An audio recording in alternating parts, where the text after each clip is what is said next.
Hello, BookTube. I wanted to do a weekly check-in, a reading report, Friday reads on a Saturday. I wanted to do that yesterday. But once again, say it with me now, the day got away from me. Now, every time I say that, I get a ration of crap from some of you.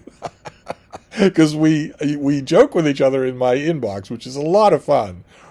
That should not happen. In the 2025 on the internet, it should be all bile and insults. It shouldn't be, we shouldn't be able to stumble across actually being joshing, elbowing friends to each other. That's amazing. It's just amazing. And every time I say that, every time I mention the day just got away from me, guaranteed a few of you are going to tease me about it, pointing out, reminding me, as if I need reminding, that I am 150 years old and that I spend all of my time right here on the fainting couch. So how could my day get away from me? To which I respond in two ways. Number one, zip it. Number two, I get into a lot of trouble on this fainting couch. Keep in mind, I'm not just sitting here reading Poe. I'm on my computer, dealing with the outside world, dealing with paying editors, paying because I am not retired. I get into a lot of trouble sitting here on the fainting couch. The day can get away from me. Also, every once in a blue moon, my little dog actually wants to go for a walk. And sometimes when she wants to go for a walk, she doesn't get chilly, she doesn't get bored, she doesn't stop in the middle of the sidewalk, look up at me, and then stand on her hind legs because she's demanding that I pick her up and carry her the rest of the way. Sometimes she's not doing that. Sometimes our walks just go on forever. Anyway, in any case, yesterday, the day got away from me. There was also a needy editor involved, but that ended wonderfully. That ended with, again, exchanged humor, so I don't mind. So I thought I would do a reading update today instead. And take you through, if I can, it's going to be another psychodrama. I'll take you through, if I can, a lot of what I have been reading and talk about it a bit. I will not be taking you through all of what I'm reading between the last time that I did a Friday Reads and now. I have read 25 books. So I'm obviously not going to be talking about 25 books in this video. But we can go through a lot, and we can start with things that aren't books. We can start with periodicals. Like, for instance, I got the new New Yorker. I hate the cover. I absolutely hate the cover. This is not a subject of humor. Trump's demolition of the East Wing of the White House is illegal. It's vandalism. It would, if you did it, you would spend 10 years in prison. So it's not funny. But apart from that, there was a gem in here. Merve Emre did a long piece on Goethe, including a detailed consideration of Goethe, A Life and Ideas, by Matthew Bell. That is a book that I have been living with for the last month. What an impressive biography! What an impressive book! That was the sole and only highlight in this issue for me, but what a highlight. And then there are also comics, because my Surly House boy gets me comics, and a couple of winners this week. He got me 2 floppy comics and 1 collector edition. The first floppy comic was JSA number 14, which is the second chapter in year 1, where the writer... but this is cinematic, right? So you're not going to show me who you are until maybe all the way at the end of the issue. Yeah, you're not going to put the credits at the front. You're going to put the credits at the back, because this is a movie, right? This is a movie. This is not a comic book. Jeff Lemire is the writer, and the artist, who is called Gavin Guidry. And this and the issue before it continue to tell the story of the original meetings and formation of the first superhero team of them all, the Justice Society of America. Here concentrating, as you can see, on Jay Garrick, the original Flash, and the Spectre, although the Spectre does not make an appearance in this issue. Instead, the guy who makes an, aside from Green Lantern, who is all throughout this issue, the guy who makes an appearance is Detective Corrigan, who is the human vessel for the Spectre. And if you don't know that, there's no way that you'll know that. If you don't know that, you won't know that in this issue. And it is largely static, largely boring artwork. Just largely static, largely boring artwork. So everything is computer drawn, computer colored. It's just there's no sense here at all about what these people think of each other. or what they think of themselves. We do get little sketch lines of the new DC continuity sketched in, which is great. Keep in mind, for 10 years now, DC has not had a Justice Society of America. Their continuity appears not to have had it. It's just erased from history. There was no super team during World War II.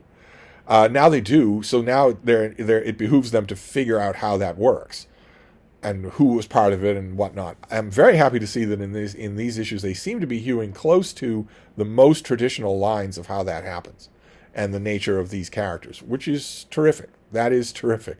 The one variation is a variation that was introduced, 25 years ago, that is really, really good. Of course, the big problem here is Wonder Woman.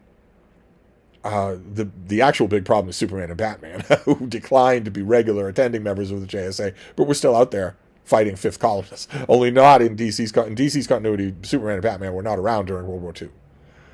There's only one Earth. There's no alternate. There's no Earth 2. That they weren't. But what about Wonder Woman? She's in the Justice Society issue after issue. What do you do with her? And a long time ago, 25 years ago, more than that, some writer came up with the idea that maybe it was her mother, Queen Hippolyta of the Amazons, who put on bullet-deflecting bracelets and came to Earth. Already super powerful, not as powerful as her daughter would be, but still super powerful and able to join the Justice Society in their adventures. And this issue makes it clear. She identifies herself, in this exciting panel. She identifies herself as Queen Hippolyta. So that's interesting, but the issue itself was not interesting at all. It was static and boring. Unlike Batman number 4. This is just terrific. This run on Batman, starting with a stupid issue number 1, is just terrific. It is the exact opposite of what I'm talking about here. It's beautifully written. It's beautifully drawn. Let me see. Do you also have the cinematic end credit roll, or are you going to tell me who did this? Matt Fraction is the writer, and Jorge Jimenez is the artist. And Jorge Jimenez is one of those rare comic book artists who actually gets better every time he reinvents his artwork for a new title. He's amazing. His work on Justice League a few years ago was incredible. It's even better here. Just amazing. The issue is all about this character, the Minotaur. There's a new crime lord in Gotham City. And the issue starts off horribly, in a way that made me think, okay, this is going to be incredibly annoying all throughout. Because we get this person. What's her name? Dr. Annika Zeller. And she's got pink Crocs on. She's at work, keep in mind. She's got pink Crocs on. She's wearing her underwear and, I guess, a floppy sweatshirt given to her that hangs over one shoulder.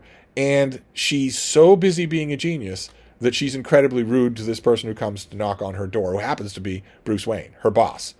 She's incredibly rude right off the bat, because we are to understand that she is a take-charge girl boss who don't need no man and who is effortlessly smarter than anyone in the history of the world. No one would work this way. No one would be allowed to talk to anybody this way. She would be fired instantly. This is the sort of creature that has filled and dominated Marvel and DC Comics for the last 10 years. But although she is insufferable, she's dealt with see that panel right there where she's saying, oh, poo-poo, to Bruce Wayne. That has been all of superhero comic books for the last 10 years, since 2015. And thankfully, it seems to be disappearing, which is great. The faster that it goes away, the better. Of course, it won't go away completely until you fire everybody involved.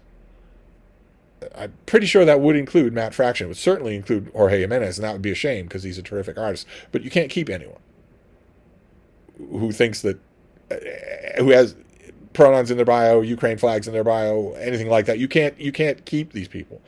You can try, you'll fail. They will come back and they will tank your industry again. But for now, Bruce Wayne sweeps her off her feet and invites her out on a date. So that is a very, very good sign. And the artwork is amazing. Just incredible. All throughout. There's nothing... look at this. Look at that as an interior compared to the interior that I showed you a few minutes ago. There's no comparison whatsoever. So the big question in this issue is what the relationship is between the Minotaur, who wears a mask so we don't know his identity, and let me get you a good visual of this.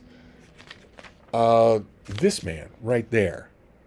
That is the new police commissioner in Gotham City, a character called Vandal Savage, who is a DC supervillain. He is immortal. He has been around for 60,000 years. Doesn't have any real superpowers other than immortality, but you can get awful inventive. You can get up to a lot of trouble in 60,000 years. I know. And the big question in this issue, furthered in this issue, is who is the Minotaur? Is he a character that we know? You notice, you're observant, so you're more observant than I am, so you'll notice something that I didn't notice until I was into the issue, which is that the character on the cover has too many fingers. And that is absolutely the case. we get it rather explicitly in the issue. I think that's a red herring. I have a suspicion of who the Minotaur is, and I think that's a gimmick designed to throw your suspicions off the scent.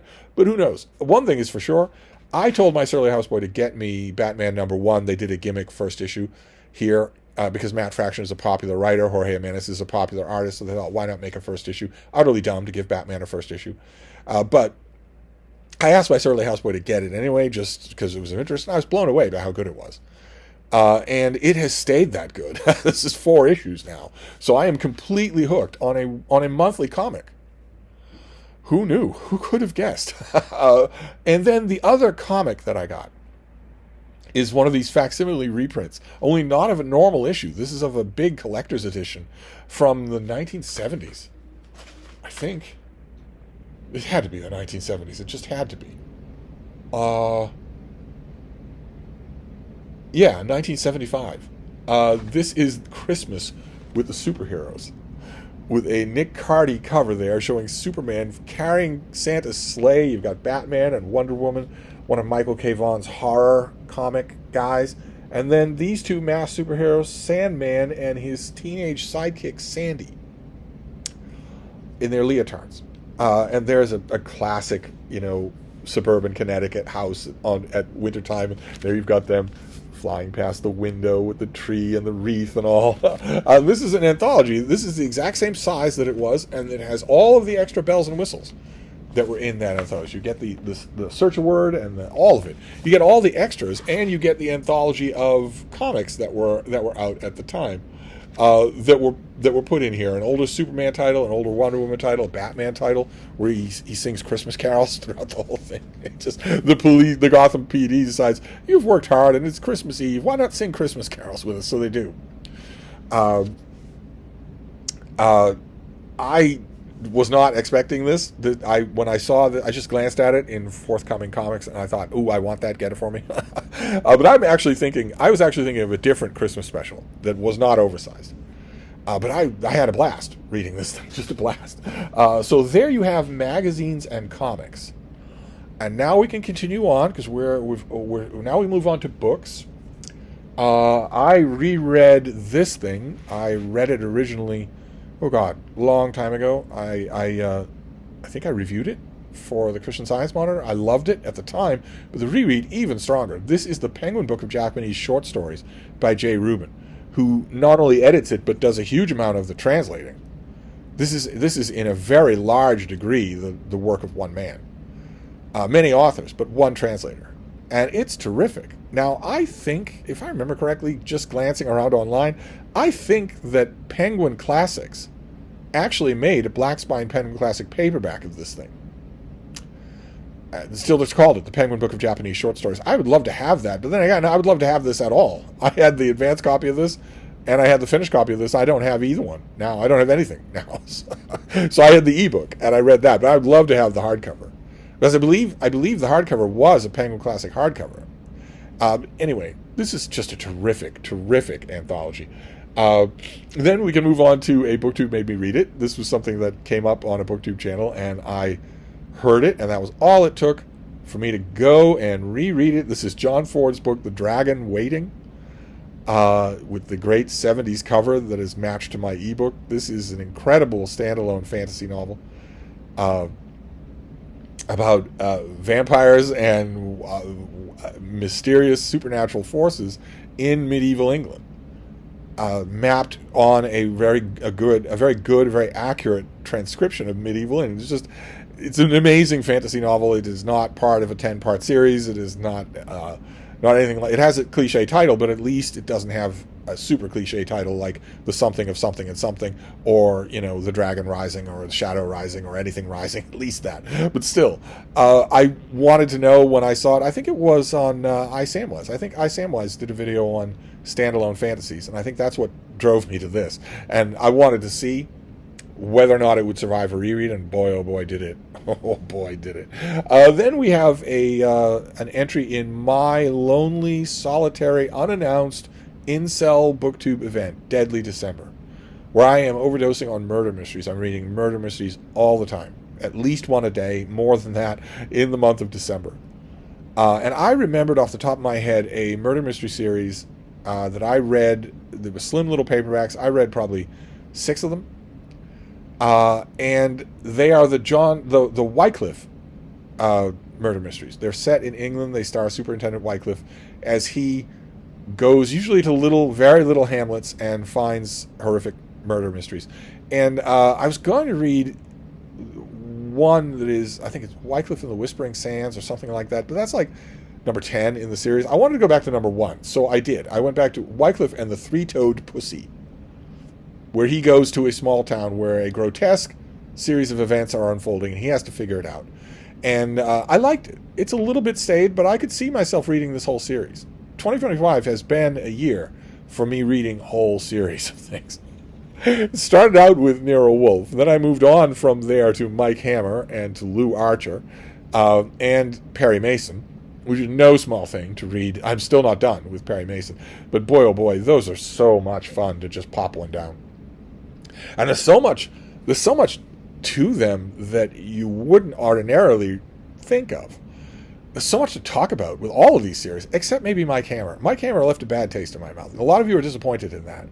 So maybe I need to go back to that some other year. Some year when he's not matched against Nero Wolfe and Lou Archer.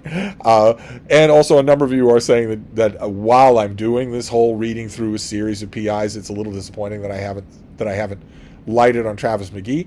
I'm not ruling it out at all. And this is a change of pace from that, because this is the law. Wycliffe is a superintendent. He is the law. And most of the things that I've been reading in series in 2025 have been PIs. They don't have... Nero Wolfe has a cordial relationship with the law some of the time. He knows his rights and zealously guards them. Lou Archer is distrusted by the law almost as much as they distrust the criminals. And so on and so forth. But here, Wycliffe is the law. And I don't know... That strikes me as an entirely different reading project. I liked this, but it felt odd in 2025, especially to be finishing 2025 this way. It felt odd. I've been concentrating on Private Eyes. And that is a very different feeling from someone who can invoke punishment in person, as opposed to saying, if you don't tell me what I want to know, I'll sock you. Wycliffe can say, if you don't tell me what I want to know, I'll remand you, and your family will never see you again. It's a totally different thing. And if I remand you, I'll have the machinery of the state behind me. I'm not saying that it's invalid, but I'm thinking maybe if I want to do this kind of cop stuff, it should be its own year. Maybe next year. Next year, I certainly plan on joining Criminale for reading all of Ed McBain's 87th Precinct novels, and you don't get much more copish than that. But there are lots of others too. Like for instance, I read in this year, I read quite a few of the murder mysteries of Georgette Heyer. Those are all cops. Sooner or later, Scotland Yard is called in. So I don't know. This felt out of place. I did enjoy it, but it felt out of place for the end of 2025. I think I'll stick to PIs for just to see out the rest of my rereading this year. Then we have something that was suggested to me by Kindle Unlimited or one of those daily ebook deal sites. This is Blood is Thicker Than Magic. It's the Arcana Chronicles Book 1 by J.S. Willis. And it's about a young boy who learns on the spur of the moment, under duress, that he has magical abilities. And that is the chasm that you cross here. Those are the two choices that you have for this kind of book. Either magic is a kind of Marvel X-Men mutant ability, or it's something that you learn how to do. It's one or the other. And here it's definitely the first. This was energetic. It wasn't all that good. The characters weren't good. The main character, especially Deadly, the main character was not all that interesting. If you're building a whole book around, a teenager, I want to be rooting for that teenager by chapter 3 at the latest. He can be the biggest screw up in the world. He doesn't have to stop being a screw up, but I want to be rooting for him. I don't want to get to chapter 3, much less chapter 10, and wonder, okay, well, why don't I care about this kid anymore? Why do I care about him still? And this didn't really do that for me.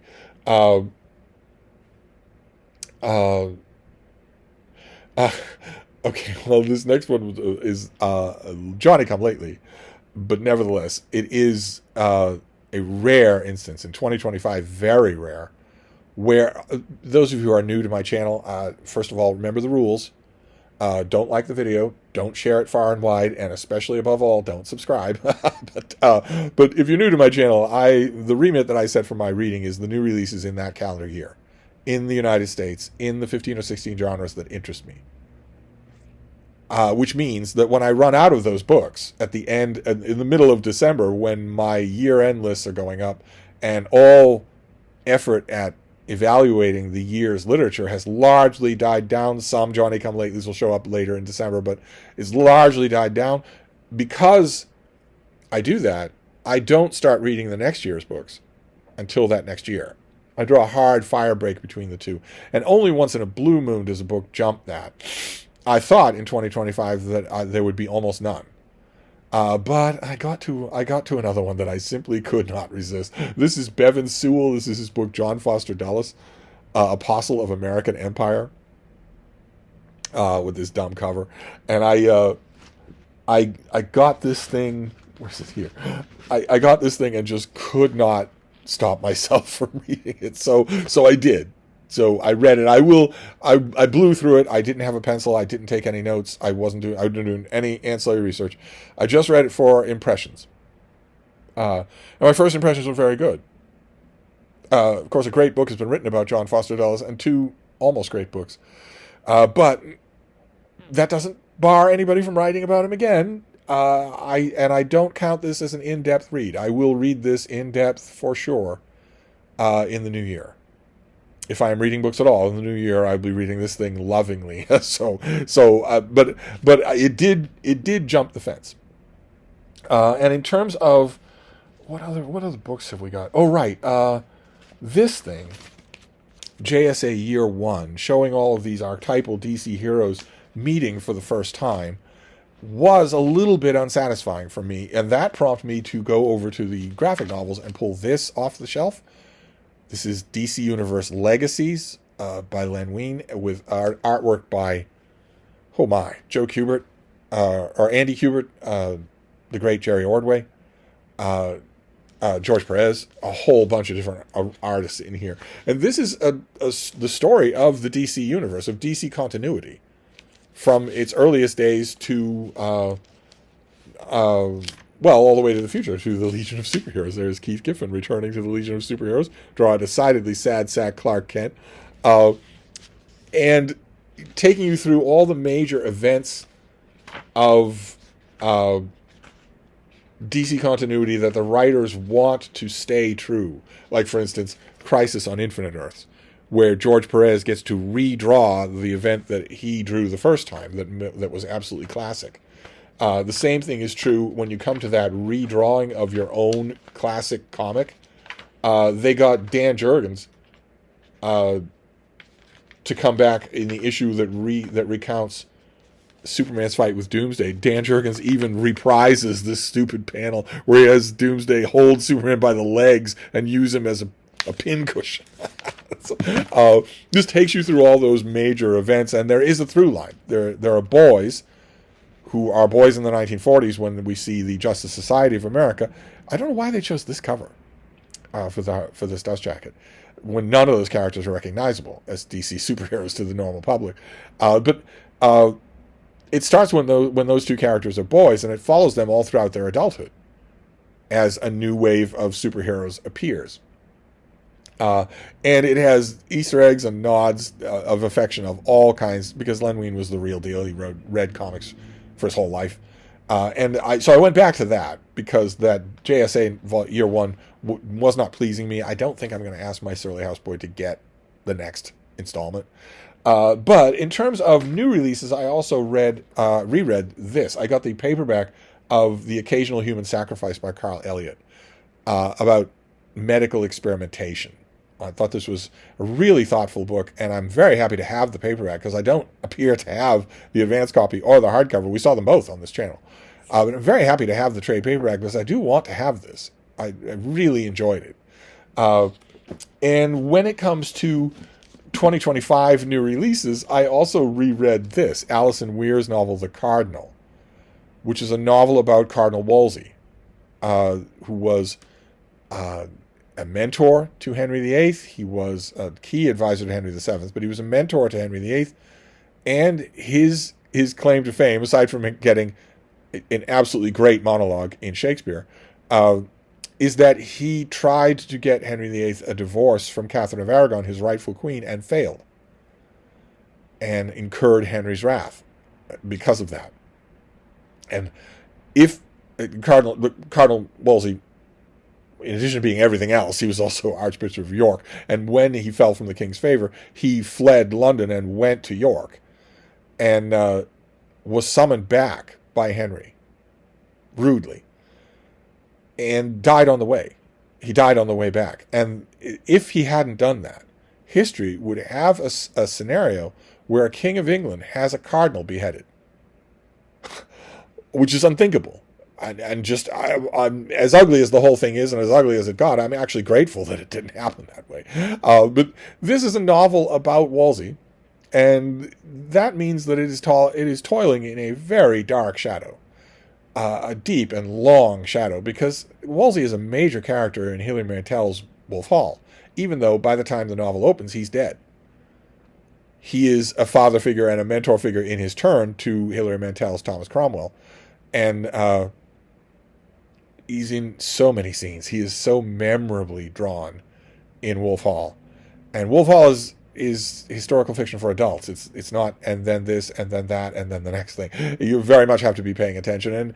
And much as I like Alison Weir, she doesn't write fiction like that. Her fiction is very, very straightforward. And that's what this was, and it didn't really do much for me because of that. Characters think what they're going to say, then they say it, then they explain what they said. The reader is held by the hand the whole time. And fatally, Thomas Wolsey is given no character at all.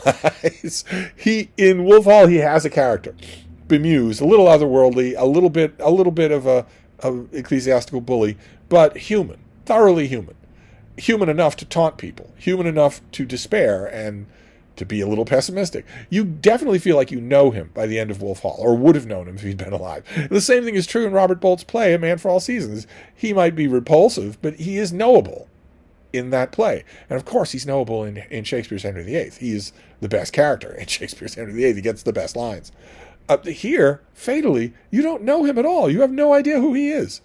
And because Alison Weir wants to explain everything, you get scenes that... I mean, I'm not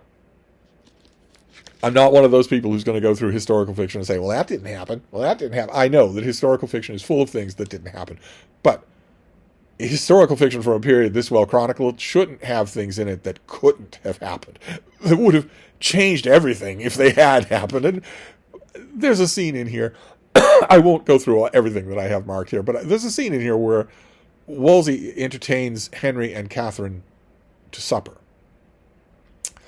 And he invites them in, and we're told that the supper went... It was late when the dinner was over, and the candles were burning low. Instead of giving us that scene, Alison Weir doesn't give us that scene. Instead, we skip right over to when it's over. When there's after-dinner conversation, and at one point, Catherine blurts out, "You are the cause of all this trouble, my Lord Cardinal." And then she bolts up from the table and leaves the room. And we're told that Henry and Thomas were gaping at each other.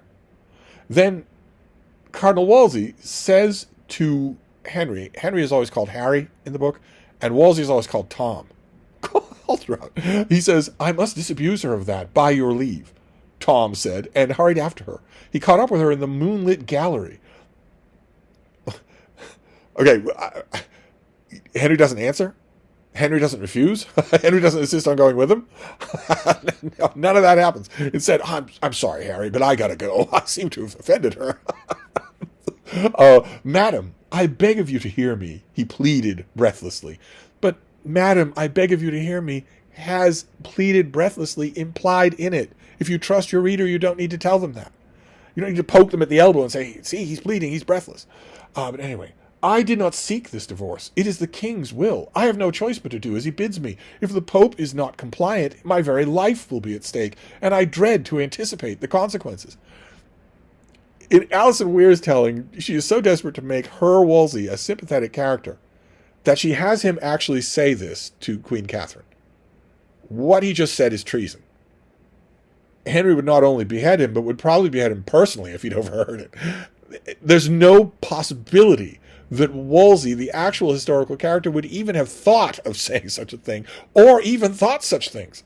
He probably believed in the divorce, much less said them to his deadly enemy. Anyway, she looked at him uncertainly. She must have detected the desperation in his voice. I am not your enemy, madam, he went on, knowing how much he had wronged her. You have my sympathy, and your daughter.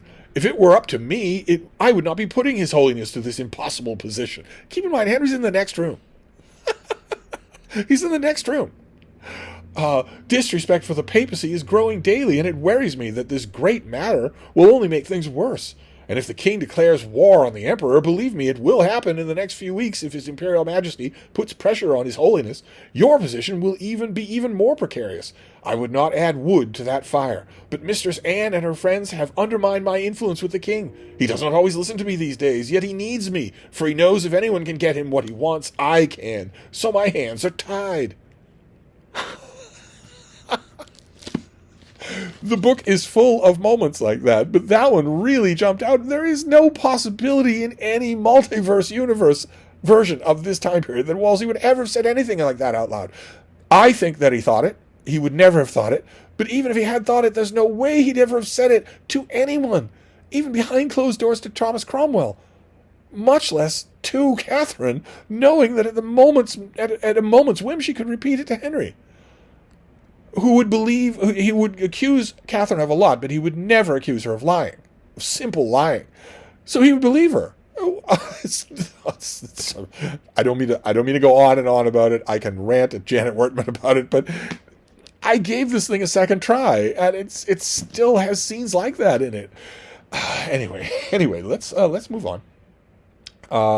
To this, H.N. Hurst, The Enigma of Felix Frankfurter. What a book. Oh my. I loved it. Absolutely loved it. I especially loved that it has the courage to make Frankfurter a jerk and to keep him that way all throughout the book. I'm really kind of eager about the person who went through this before me. The person who owned this before me occasionally did this. Little check marks here and there. But I got the impression from where those check marks were positioned that I would really have liked commentary. And I didn't get it. Because this person's obviously drunk from the well, and I hear so much on BookTube that it's an absolute sin to write in a book. But anyway, the author here does a great job with Frankfurter. The kind of great job that biographers always do when they don't allow themselves to love their subjects. Alison Weir. When you don't allow yourself to love your subject, you are in a perfect position to comment on strengths and weaknesses. At one point, the author writes that for Frankfurter, public life was warfare, and opponents were self-seeking and ignorant. All opponents, all the time. And this book is not long, but what a reading experience it was. And it is full of Frankfurter matching his opinions in public and in private on the court cases and off them with people who are not self-serving and ignorant. A reader, even who doesn't know anything about them, will know that just from what this author includes, which made it all fascinating. Just fascinating. Oh, what a book. What a book. Then I read this thing in my ongoing, apparently lifelong attempt to like John Steinbeck. I've just recently found, or no, not John Steinbeck. I read The Man of the Yellow Raft by C.S. Forster. and this is a collection of naval tales with this terrific original artwork on the cover. And these were, I mean, you get a collection like this, and they're always going to be uneven, but this was especially uneven because I was wondering the whole time I was reading these things what each one was intended for. I imagine that if I really did dig in, I don't know why I had Steinbeck on the mind then. Maybe because this has the same color scheme as The Winter of Our Discontent, the original hardcover Dust Jacket. Maybe that's it. I'm just color triggered. But if I really dug in to C.S. Forster's biography and found out why each one of these pieces was written, I firmly believe that I would learn that they were written for different reasons, very different reasons, because they read completely differently. The best thing in here is called "The Boy Stood on the Burning Deck," a reference to a once famous poem by Macaulay. And it doesn't read like anything else in the book. It doesn't read like fiction at all. It reads like the long, factual McClure's or Saturday Evening Post style story that you would sell as nonfiction. And yet some of the other stories in here read exactly like C.S. Forster fiction. So because I was curious about that and wanted to know what is the actual etiology of each one of these stories, I went over to the biography wall, which David Murphy has made a gorgeous work of art, and I pulled down the 800-page biography of C.S. Forster, which of course was written, 25 years ago, because he was one of the best-selling authors of the 20th century, and I went immediately to the index there to look up the oh wait. I know it's a usual refrain on this channel, as we get 4 Shakespeare biographies a year, but that 800-page biography of C.S. Forster has not been written. So I couldn't do that. I guess I could do a whole bunch of original research on my own, because that biography has not been written. But I mean, I did enjoy these. A weird aspect of Forster. I feel strange because I know Forster so well in some ways, and then in other ways I don't. Because that biography doesn't exist, and so I've never read it, there are ways in which I don't know him at all. And yet there are ways, especially when I'm looking at him through the lens of his fiction, when I feel like I know him backwards and forwards, because I've read the Hornblower novels a million times. But anyway, we'll wrap this up, because I don't want these weekly read type things could go on forever. If I lose track of time, I will just go on talking about all of the books I read in the last week, which would be ridiculous. So we'll finish up with another classic. Have we mentioned classics? Have I mentioned a classic at all so far? Or am I saying another for no reason? No, I haven't. I haven't mentioned a classic at all. Well, the Penguin Book of Japanese Short Stories is, or ought to be, a classic. I'm pretty sure it is a Penguin Classic paperback. I wish I could find the hardcover.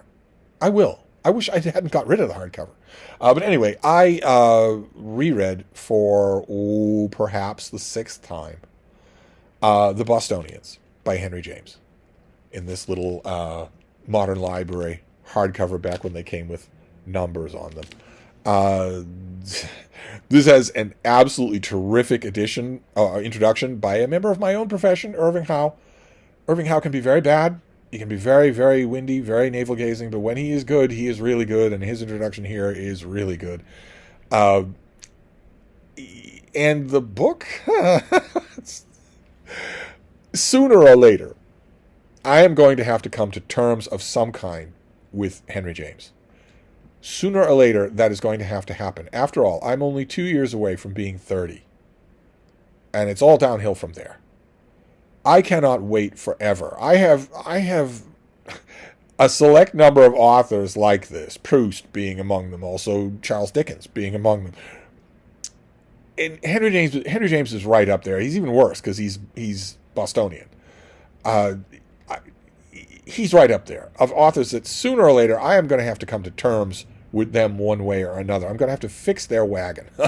And I have not. I read this and thought it was so delightful. Just delightful, except for the weird Jamesian quirks. Now, with most other writers whose hash I have not settled, I would lovingly embrace the quirks. I would say, all right, well, that's part of loving the author, is that you're loving the quirks. Sir Walter Scott has quirks. George Eliot has quirks. Something, I don't know what it is, something about Henry James's quirks. And the novels after this one are all quirk. Almost all, but that's unfair. But I swear, if you didn't have the wrapping around the candy, you would have no idea that the author of the Golden Bowl wrote this. You would be 100% certain that they are two different people. I think you might even be 100% certain that whoever wrote this certainly never wrote Portrait of a Lady. But I read this again, knowing this. I know this novel. I know the landscape extremely well. And I was trying the whole time. I was meta struggling with it the whole time, trying to come up with what to make of this author. Why don't I love Henry James? On paper, he is everything I should love about an author. Why don't I love him? I went into this. I found this hardcover, I think, last year, in a little free library, and I went into this thing confident, as I do all the time. This year I reread the Aspirin Papers. I went into that assuming that when I was done with it, I would know either why I don't love Henry James or I would love him. I don't feel that way about most of the authors that I'm having a tussle with, apparently a lifelong tussle with. I don't feel that way about Proust. I know I will never love him. Same thing with Dickens. With Dickens, I'm waiting for the penny to drop for me to get him, for me to appreciate him. I can appreciate an author without loving them. I know that I'll never love either one of those. I keep thinking that loving Henry James is right around the corner, and it just doesn't happen. It just doesn't happen. And it didn't happen here with yet another reread of the Bostonians. So I don't know. I'm gonna stop talking about books now, but I don't know what this betokens. It could be that in the next 3 weeks I'm going to do almost exclusively rereading. It's going to be just a huge bath of rereading. I've done a lot of rereading that I didn't talk about here. I've got that huge Superman volume, the Triangle Era, also the Fellowship of the Ring. But I'm going to be doing a huge amount of rereading in the next 3 weeks. And for all I know, some of it is going to be Henry James. Spurred on by this thing. Spurred on by wondering, why I don't love this author. When he's doing everything right. He's doing everything to please me. Even the funny, quick wordplay, which disappears soon after this book, never to reappear with this author. I was recognizing the whole time that I should be loving this. Anyway, I'm gonna wrap this up. Believe it or not, I'm gonna wrap this up. Turns out that this weekly reading report was no more coherent or controlled than last week's was. Sorry about that. I envy the booktubers who can get these done in 10 minutes. I will try harder next time because I'm pretty sure that next week's reading report will be our last one. So I will try harder to make it a little more coherent. Here you got magazines and comics and digressions a million miles a minute, but I'll wrap this up and I'll be back. Thank you, BookTube.